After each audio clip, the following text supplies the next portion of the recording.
Welcome to Evolve Your Life, the podcast where values meet vision, ambition meets alignment, and family fuels your purpose. I'm Dr. Stefanie Ascher, chiropractor, entrepreneur, homeschool mom, cancer warrior, and your go-to girl for building harmony in every area of life. Around here, women step into living fully and authentically, and we believe you are capable and worthy of it all. So grab your coffee, get cozy, and let's evolve your life together. Today is a really significant day for me. 3 years ago today, I completed my final cancer treatment and rang the bell. I have been thinking a lot about what I wanted this episode to be. I could sit here and give you a 3-year update. I could tell you about everything we've built, all of the places we've traveled, the memories that we've made, the growth of our family and businesses and everything that has happened since that day. And I may share some of that. But when I really started thinking about these last 3 years, I realized that my life during and after cancer has moved through 5 very distinct phases: surviving, grieving, rebuilding, expanding, and finally living. Because ringing that bell was not the end of my cancer journey. In so many ways, it was the beginning of an entirely different journey. During treatment, my focus and my job was to survive. And I would say that that is something I did extraordinarily well. I did it with a smile on my face. I did it being very optimistic, very faith-focused, and I also was really focused on protecting everybody around me from the pain and the heartache and the trauma that I was experiencing. Because in the back of my mind, if I didn't make it through that battle, there was a very clear and distinct way that I wanted the people in my life and the people that I loved to remember me. And it was being strong and happy and joy-filled and resilient and focused on my faith. And I just wanted them to remember me a very specific way. And what happened is, by protecting everybody I loved from everything that I was experiencing, I then had to grieve everything that had happened and everything I had lost. Then I had to rebuild life as a person who was not the same person that entered that experience. What happened is, after I rang the bell, my life changed, and in a very different way than I could have anticipated. And I had to walk through a completely different process. A lot of people think that once you ring the bell, the journey is over, and really the battle was just beginning. Once I started rebuilding, something really beautiful happened. My life started expanding. My family experienced more, the business grew, my dreams became bigger. I allowed myself to start dreaming again and looking forward again, because for a while, I could only think of life in 3-month, 90-day increments from scan to scan. And I started stepping more fully into the woman that I felt called to become. And somewhere along the way, I realized I wasn't simply surviving anymore. I was living. Truly living. So today, I want to walk you through those 5 phases and the 5 biggest lessons I've learned as I've experienced the fullness of life after cancer. Because 3 years later, I don't think the greatest lesson cancer taught me is simply that life is short. It taught me that life is happening now, and I don't want to spend mine waiting to live it. Phase 1 was surviving. Surviving something doesn't mean you've processed it. That is lesson 1. Throughout cancer treatment, I was incredibly positive, and that was not fake. I genuinely believed from the moment I got my diagnosis that I was going to get through it. There was no other option. I believed I was going to heal. I believed there was more life waiting for me on the other side. I believed that cancer was happening for me and not to me. And also, looking back, I can see that I was in complete survival mode. There was always another appointment, another treatment, another medication, another side effect, another hurdle, another day I needed to push through. I was protecting everyone around me. I was protecting my kids from seeing how hard it was. I was protecting my husband and my family. I was protecting my team. I did not want everyone around me carrying the weight of what I was experiencing. So I stayed strong. I stayed positive and I kept going. And then August 18th came and I finished treatment and I rang the bell. And there was this expectation that I had that it should be one of the happiest moments of my life. And it was. I was very grateful to be done with treatment. But what I was not prepared for was what happened afterward. Because suddenly there was not another treatment to prepare for. There wasn't another battle to fight the next day. My body finally had permission to come out of survival mode, and everything I hadn't processed hit me. And it hit me hard. The fear, the trauma, the pain, the anger and sadness, the absolute heartbreak of what my family had just walked through. I experienced a really deep period of grief and depression. And I remember thinking, why am I struggling now? I did it. I beat it. The treatment is over. I am supposed to be happy. I made it. And I had survivor's guilt that I had to navigate too, because here I was. I made it. I rang that bell. I was done. But I learned something really important since then. Treatment ended in a day, healing didn't. Finishing treatment didn't mean I had processed what happened to me. My body had survived something my mind and heart still needed time to understand. And I think this applies to so much more than cancer. Sometimes we don't fall apart in the middle of the hard thing. We fall apart when it's finally safe to. You can be incredibly strong while you are fighting and surviving something and still need to heal from what it took to survive it. Phase 2 was grieving. Lesson 2 is you are allowed to grieve the person you used to be. This applies to so many different aspects of life as we step into different versions of ourselves. One of the hardest realizations after cancer was that life around me had continued on as normal. Everything around me was as it always had been. I got up, I took care of my kids, I was a wife, I went to work, I took care of patients. Everyone's lives kept going around. Everything went back to normal. Everything had been normal, but I was not the same. I was a different person operating inside a world that looked exactly the same. And there was so much grief in that. I grieved the woman I had been before cancer. I grieved the level of ignorance that I once had, the version of me who didn't know what it felt like to hear that diagnosis, the version of me who trusted in the health and the healing and the safety in her own body, the version of me who was a holistic healthcare practitioner and preached natural holistic healing that had just walked through the most toxic of treatments, the version of me who could think about the future without having certain thoughts and timelines attached to it. I wanted to get back to who I used to be. But eventually I realized there was no going back. And that realization affected every part of my life. My relationships became different. My marriage became different. The way I wanted to mother became different. How I wanted to spend my time, what I was willing to tolerate, what mattered to me, how I wanted to work, what I wanted my life to feel like changed. And there was heartache in that because growth sounds beautiful when we talk about it after the fact. But becoming someone new often requires grieving someone old. There were pieces of my old identity that could not come with me. And if I'm being honest, it was probably about 80% of my identity that I could not carry forward.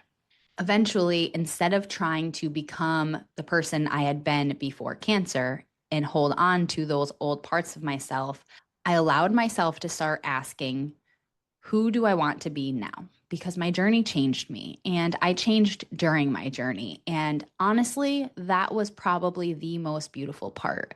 There were a lot of parts of the old me that I did not love, that I was not proud of.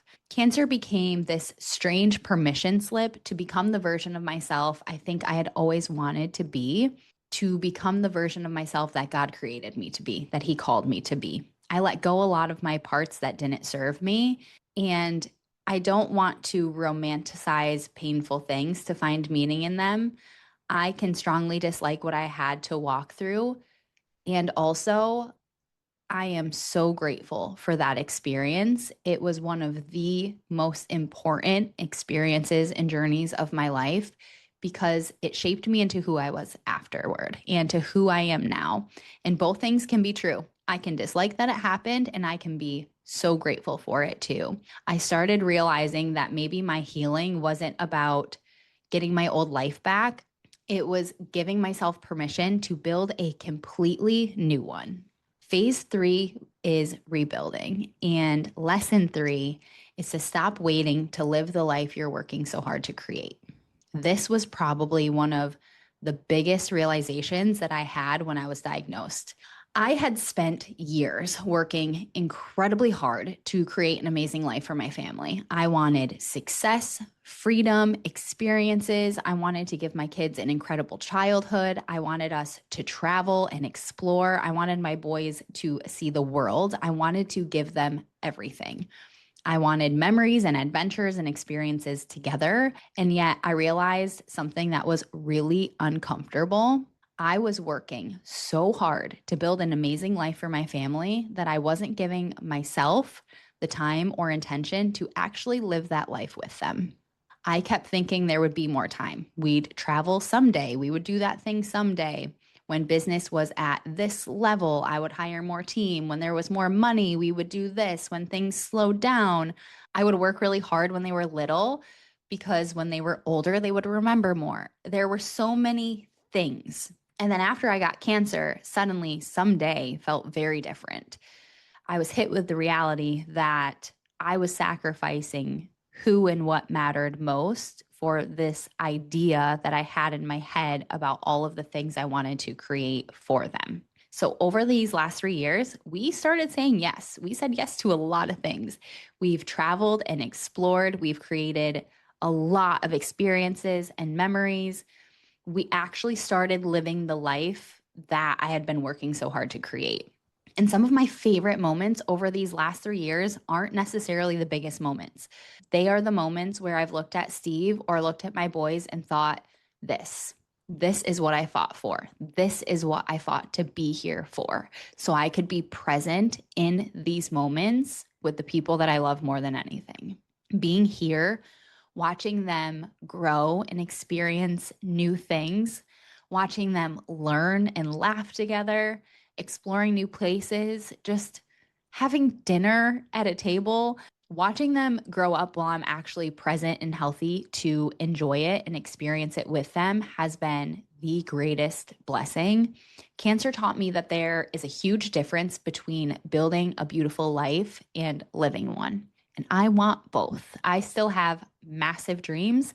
I'm still incredibly ambitious. I still want to build and grow, but I refuse to make my life the price I pay for creating my life. I don't have to earn the right to enjoy it. And that was something I really had to navigate after I got sick.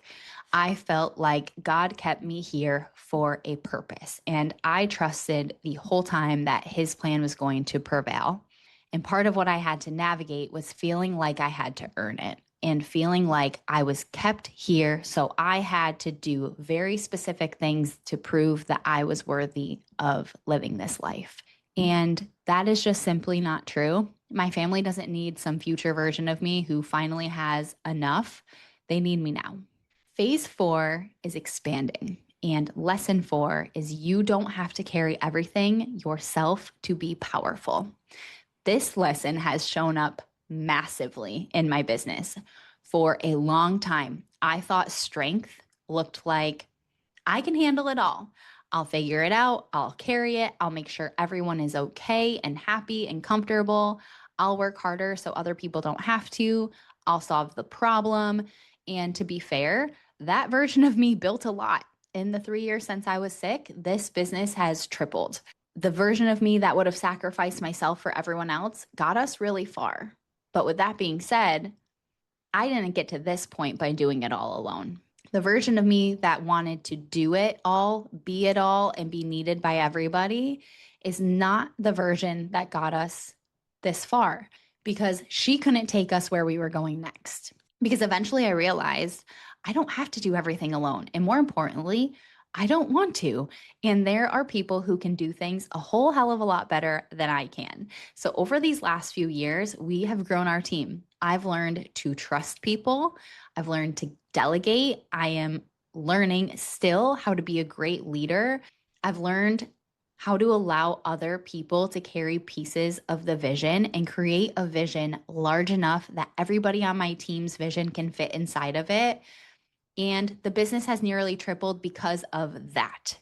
It didn't happen because I personally started doing 3 times as much. It happened because throughout my journey, I became a different person. I became the version of me who was capable of leading a team and a business like this. I became a different leader. I increased my capacity. I surrounded myself with the most incredible people.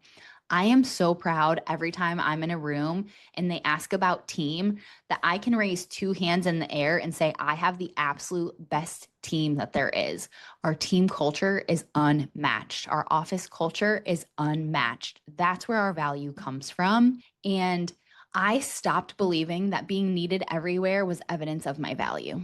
Leadership is not about being needed everywhere. Leadership is about building something that can become bigger than what I could ever carry alone. And this connects deeply to my faith because I believe there is a vision and a purpose that God has placed on my life. But if I want to carry that vision further, I have to continue becoming the woman capable of stewarding it. And that was my word for the year was stewardship because I have so many blessings in this beautiful life. And I want to be a good steward of all of them, of my time, of my energy, of my finances, of the people I'm blessed to care for, of the team that I'm blessed to lead.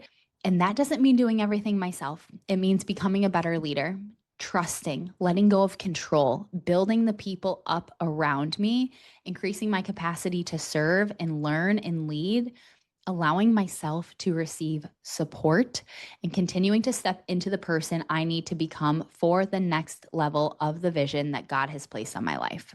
Cancer stripped away so much of the illusion that I had to control everything. I learned I have no control a lot of the time. And ironically, when I loosened my grip, my life didn't become smaller, it expanded. Phase 5 is living, and lesson 5 is the goal isn't simply to be alive, it's to be fully alive. And that brings me to where I am today. 3 years later, I have traveled more, I've built more, I've loved differently and deeply and purely.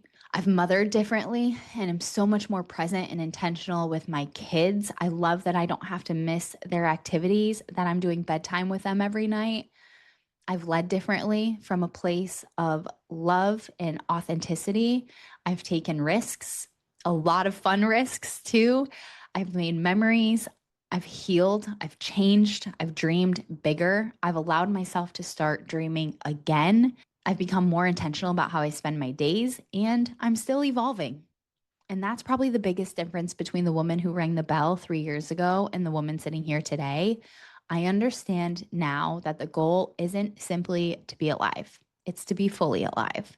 I don't mean filling every second of your calendar. I don't mean chasing constant excitement or accomplishment or creating chaos because you don't know how to be still and enjoy the calm, ease, and flow of life.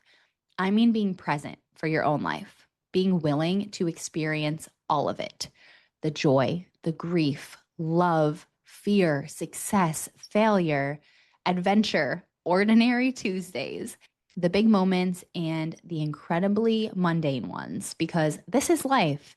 I think sometimes we imagine we're building toward this future moment where everything finally comes together and then we'll enjoy it. But there isn't some future destination where life begins. Life is happening now, not after the business hits the numbers, not when the kids get older, not when the schedule settles down, not when you finally have enough money, not after the next accomplishment, now. And something else I've learned is that gratitude and fear can coexist. There are still moments that bring me back to what happened. There are anniversaries, there are memories, there are moments when something feels off in my body and my mind knows exactly where it could go. Healing doesn't mean pretending something never happened. It doesn't mean never being afraid again. For me, healing has meant that what happened to me no longer gets to decide how I live. And I refuse to survive cancer only to spend the rest of my life in survival mode. I want to live. 3 years ago today, I rang a bell because I had finished cancer treatment. At the time, I thought that bell represented an ending. Now, I think it represented a beginning because the last 3 years haven't been about getting my old life back. They've been about building a life that reflects the person I became because I lived through something that changed me forever. I have lived so much life in these last 3 years, life that feels like it was on borrowed time. I've dreamed bigger while learning to hold life a little bit more loosely. I've gone from surviving to grieving to rebuilding to expanding to living. And maybe that's the greatest lesson these last 3 years have taught me. You don't have to wait for something to happen to give yourself permission to live the life you keep saying you want. 3 years ago, I fought incredibly hard for the opportunity to still be here. And I don't ever want to forget what a privilege it is to actually live while I am.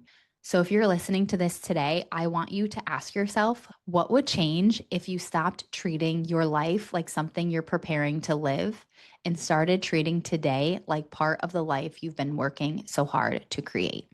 Thank you for sharing space with me. Thank you for allowing me to vulnerably share my story and my journey with you. Thank you for listening. This podcast brings me so much joy. I'm so grateful for you listening, and I'll see you next week. Thanks for hanging out with me today on Evolve Your Life. If this episode inspired you, leave a review, share it with a friend, follow so you never miss a moment, and come connect with me on Instagram at Dr. Stefanie Ascher. Until next time, keep evolving your life boldly, beautifully, and unapologetically.